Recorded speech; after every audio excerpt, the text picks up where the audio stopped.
अस्सलाम वालेकुम।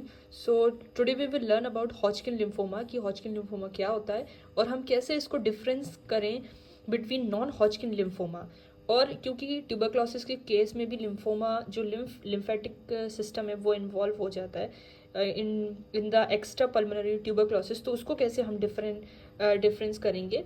तो आज हमारी ओपीडी में हमें एक केस देखने को मिला था जो कि जा रहा था बिल्कुल उसकी पिक्चर हॉजकिन लिम्फोमा के करीब। तो कैसे हम उसको डिफ्रेंशिएट करेंगे, पहले हमें जानना होगा कि व्हाट इज इट। हम इसकी डेफिनेशन देखें तो these are those lymphomas which are characterized by the presence of Reed Sternberg cell और the variant which are present in an appropriate background of reactive inflammatory cell। ये definition से clear है कि these are the lymphomas which are characterised, ये मतलब इसका characteristic feature होता है दूसरे लिम्फोमा से कि इसके अंदर रीड स्टर्नबर्ग सेल ज़रूर प्रेजेंट होता है। तो ये है आपका रीड स्टर्नबर्ग सेल, ये पूरा का पूरा जो देख रहे हैं आप, ये है रीड स्टर्नबर्ग सेल और ये नॉर्मल लिम्फोसाइट है। तो ये इसकी पिक्चर है कि ये नॉर्मल जो ये रीड स्टर्नबर्ग सेल है वो प्रेजेंट होता है इसके अंदर। ये रीड स्टर्नबर्ग जो सेल होता है वो दूसरे लिम्फोमा में भी प्रेजेंट हो सकता है, मे बी प्रेजेंट। तो हम कैसे डिफ्रेंशिएट करें, तो इस जो हॉजकिन लिम्फोमा है तो इसकी डेफिनेशन का आगे वाला पार्ट है कि which are present in an appropriate background. ये इसका एक अप्रोप्रिएट बैकग्राउंड होता है। क्यों? क्योंकि इसके आसपास क्या होता है, इन्फ्लेमेटरी रिएक्टिव इन्फ्लेमेटरी सेल्स भी प्रेजेंट होते हैं। तो फिर हम डिफ्रेंशिएट करते हैं हॉजकिन डिसीज को।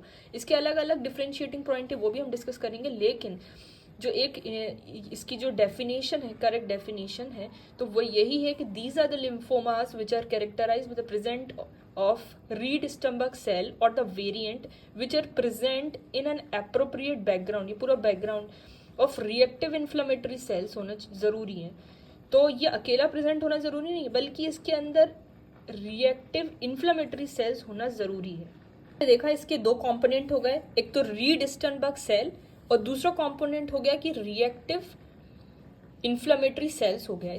तो ये पूरी सेटिंग है, तब जाके हम इसको डिक्लेयर करेंगे कि हाँ ये एक ये जो है हॉजकिन डिसीज के अंदर तरफ पिक्चर जा रही है। ठीक है। सो जैसे कि आप देख रहे हैं ये हमारा पूरा का पूरा लिम्फेटिक चैनल है। ठीक है।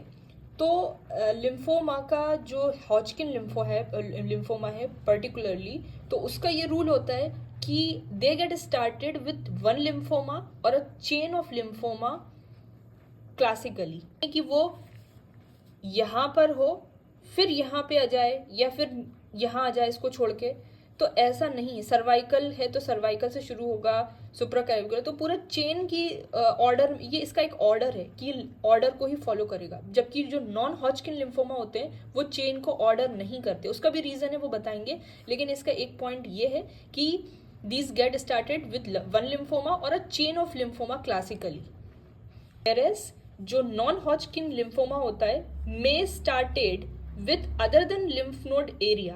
किसी भी लिम्फ नोड, जरूरी नहीं है कि इस नोड ये लिम्फ नोड में ही हो सकता है सीएनएस में चला जाए। तो ऐसा जो है बहुत डिफ्रेंशिएटिंग पॉइंट है between Hodgkin and non Hodgkin lymphoma. And thirdly most common affecting lymph node होता है कि अगर हो सकता है अगर ये स्टार्ट हो सर्वाइकल से, फिर सुप्राक्लैविकुलर, फिर उसके बाद एक्सिलरी, फिर उसके बाद मीडियास्टल, तो ऐसे करके इसका most common affecting lymphatic channel है। जबकि जो नॉन हॉजकिन होती है वो पेरिफेरियल एरिया से स्टार्ट होता है। फोर्थली ये होता है कि जो वॉल्डियर रिंग होती है ना, वॉल्डियर रिंग एंड मेजेंट्रिक जो लिम्फ नोड होती है वो कॉमनली अफेक्ट होती है नॉन हॉजकिन में, जबकि ऐसा बिल्कुल कॉमन नहीं है हॉजकिन में। जैसा कि मैंने फिफ्थ पॉइंट जो इसका ये है, जैसा कि मैंने आपको बताया था कि इसका स्प्रेड जो है वो ऑर्डरली है। It is a characteristic feature in Hodgkin कि उसका ऑर्डर बिल्कुल जो है कैरेक्टरिस्टिक फीचर है कि ऑर्डरली ही जाएगा। ये ऐसा नहीं होगा, मतलब ये ऐसा है कि अगर इसमें हुआ सर्वाइकल में तो फिर ये नीचे आके एडजेसेंट लिम्फ नोड में जाएगा, फिर एडजेसेंट लिम्फ नोड में, फिर पूरा मिड, ऐसे करके पूरा का पूरा इसका एक चैनल है जो जो है ना ये चलता है।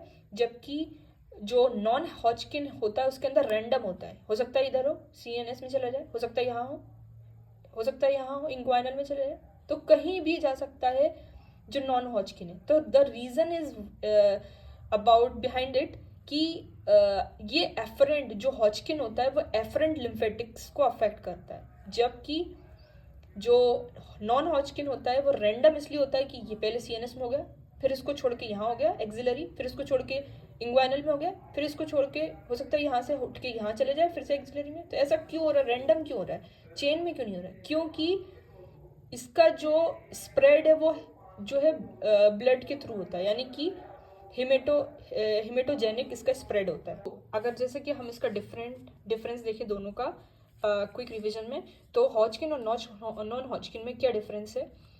बेसिकली इसके अंदर रीड स्टनबर्ग पॉजिटिव था, जबकि नॉन हॉजकिन में जो रीड स्टनबर्ग था वो नेगेटिव था। ठीक है, इसके अंदर क्या होता है कि लिम्फ नोड्स बेसिकली जो है लिम्फ नोड इन्वॉल्व होती है, जबकि ये एक्स्ट्रा लिम्फेटिक में जा सकता है, पेरिफेरल होती है ना। तो मोस्ट कॉमनली जो लिम्फेटिक होंगी वो सर्वाइकल, सुप्राक्लेविकुलर, एक्सिलरी और मिडास्टिनम होगी, जबकि इसकी जो होगी नॉन हॉजकिन की वो पेरिफेरल होगी। फिर उसके बाद फोर्थ डिफरेंस जैसे था कि मिजेंटेरिक जो है और वॉल्डियर जो रिंग होती है वो लेस कॉमनली अफेक्ट होती है हमारे हॉजकिन में। ठीक है, हॉजकिन में लेस कॉमनली अफेक्ट होती है मिजेंट्रिक एंड वॉल्डियर, जबकि जो नॉन हॉजकिन में ये कॉमनली अफेक्टेड होते हैं। ठीक है, फिर जो फिफ्थ डिफरेंट होता है, जैसे कि मैंने बताया था आपको कि ये ऑर्डर फ्रैक्शन में होगा। ठीक है, ऑर्डर यानी कि ये पहले इन्वॉल्व होगा, इसके एडजेसेंट वाला होगा, ऐसे करके फिर मान लीजिए ये इन्वॉल्व होगा तो ऐसे करके ये होगा। जबकि हम अगर नॉन हॉजकिन में जाएंगे तो ऐसा नहीं है, ज़रूरी नहीं है। पहले अगर ये हो सकता है तो हो सकता है कि ये वाला स्किप हो जाए और ये दूसरे नीचे वाले पे आ जाए, तो ऐसा हो सकता है। ये स्किप कर सकता है जबकि ये स्किप नहीं कर सकता। उसका रीज़न मैंने बता दिया, क्योंकि ये जो है एफरेंट लिम्फेटिक से स्प्रेड होता है और ये होमोजेनस यानी कि ब्लड के थ्रू है, ब्लड कहीं भी जा सकता है, सीएनएस में भी जा सकता है। तो ये इसका जो स्प्रेड है वो रैंडम है, जबकि इसका ऑर्डरली स्प्रेड है। तो इसके मैंने जैसे आपको डेफिनेशन में भी बताया था कि दीज जो हॉजकिन वाले जो होते हैं उसके अंदर इन्फ्लामेटरी रिएक्टिव सेल का होना बहुत ज़रूरी है, with associate with this Reed Sternberg cell तो होगा, प्लस इसके अंदर रिएक्टिव इन्फ्लामेटरी सेल होंगे। जब मैंने कहा रिएक्टिव इन्फ्लामेटरी सेल यानी कि साइटोकाइन एक्टिवेट हैं, तो क्या होगा, सिस्टमिक क्लिनिकल फीचर आपको देखने को मिलेगा। और सिस्टमिक क्लिनिकल फीचर क्या देखने को मिलेगा कि इंसान को क्या होगा, बुखार हो रहा होगा। ठीक है, फीवर के सिम्टम, वेट लॉस के सिम्टम, और नाइट स्वेट होगा, प्लूराइटिस होगा। तो ऐसा इसलिए हो रहा है क्योंकि साइटोकाइन जो है वो एक्टिव है, वो डिसरप्ट कर रहे हैं फंक्शन ऑफ हाइपोथैलेमस का, जिसकी वजह से ये सारी चीज़ें हो रही हैं। जबकि जो नॉन हॉजकिन जो है उसके अंदर कोई इस तरह का फीचर नहीं होगा। तो ये दोनों का डिफरेंस है। तो हमने आज जो क्लिनिकल केस देखा था उसके बारे में भी डिस्कस करेंगे, तो कि वो क्लिनिकल केस क्या था हॉजकिन का, और क्योंकि जो पेशेंट है उसने क्या प्रेजेंट करा था तो वो हम डिस्कस करें। तो एक पेशेंट थी जो कि 10 ईयर की थी और फीमेल थी। उसने जो है 6 मंथ का पूरा जो ट्रीटमेंट होता है हमारा एंटी ट्यूबरकुलर ट्रीटमेंट जो होता है, एंटी ट्यूबरकुलर ट्रीटमेंट जो था वो पूरा उसने ले लिया था। लेकिन क्या हो रहा था कि वो रिस्पॉन्ड नहीं कर पा रही थी टू एटीटी, उसका जो है सही से रिस्पॉन्ड नहीं हो रहा था। क्यों? क्योंकि जो भी उसकी जो सर्वाइकल लिम्फ नोड हैं और जो एक्सिलरी लिम्फ नोड हैं एंड मीडियास्टिनल भी थी, मीडियास्टिनल, तो ये सारी की सारी धीरे धीरे अफेक्ट होते जा रहे थे। मतलब उसकी जो नोड है वो बिल्कुल क्लियरली विजिबल हो रही थी। तो वो धीरे धीरे चेन की तरह पूरा का पूरा हमने उसका क्लिनिकल पिक्चर देखा कि उसकी सर्वाइकल लिम्फ नोड भी थी, एक्सिलरी भी थी और मीडियास्टिनल भी थी। तो धीरे धीरे ये चेन जो है वो आगे बढ़ती जा रही थी। आप देख रहे हैं ऑर्डरली, मतलब ऐसा नहीं कि सर्वाइकल के बाद उसको सीएनएस में चला गया या कहीं और चला गया। तो 6 मंथ से उसका ट्रीटमेंट हो चुका था एटीटी का, लेकिन फिर भी वो रिस्पॉन्ड नहीं कर रही थी। सर्वाइकल लिम्फ नोड बढ़ रही थी, एक्सिलरी भी, मिडियास्टिनल भी। तो और जब उसकी रिपोर्ट करवाई गई फिर से तो पता चला कि एटीटी नेगेटिव है। तो what is the reason behind it and what is the diagnosis. तो डायग्नोसिस यही होता है कि उसको हॉजकिन डिसीज़ है, क्योंकि उसका जो उसका अफेक्शन है फ्रॉम द सर्वाइकल एक्सिलरी, तो उसका जो चैनल है लिम्फेटिक चैनल वो इस जो है ऑर्डरली जा रहा है। और क्योंकि जो उसका रिपोर्ट जो है एटीटी जो है ले रही थी वो रिस्पॉन्ड नहीं कर रही, ये नोट बढ़ती जा रही है और उसका एटीटी जो है फिर बाद में वो नेगेटिव आता है। तो the diagnosis is Hodgkin disease.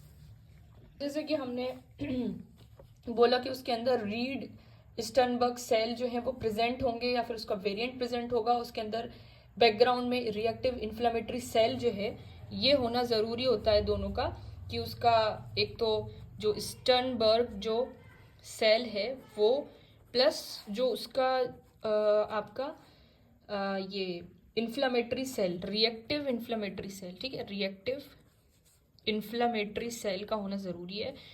तो इन सारी चीज़ों से, और उसका जो है सर्वाइकल, सुप्राक्लेविकल, एक्सिलरी, मीडियस, ये सारी चेन के अकॉर्डिंग जा रहा है। उसको फीवर है, वेट लॉस और नाइट स्वेट है, प्लूराइटिस है, ये सारे कंप्लेन के साथ प्रेजेंट की थी। और क्योंकि ये चीज़ जो है fever, weight loss, night sweat and pleuritis, हमने बताया था कि ये due to cytokine disrupt the function of hypothalamus, उसकी वजह से ये सारी चीज़ें होती हैं। उसकी वॉल्डियर रिंग और मिजेंट्री जो लिम्फ नोड है वो नहीं इन्वॉल्व थी, ये चेन ऑफ चल रहा था उसका लिम्फेटिक का। तो इन सारी चीज़ों को देखते हुए, और उसका जो है रैंडम था, ठीक है, चेन रैंडम है, सॉरी आपका ये स्प्रेड जो है उसका वो ऑर्डर है, ऑर्डरली स्प्रेड है, ना कि रैंडम। तो this case is diagnose with हॉचकिन disease, जो हमने आज पढ़ा। कि अगर वीडियो अच्छी लगी तो like and subscribe. Any query ask me.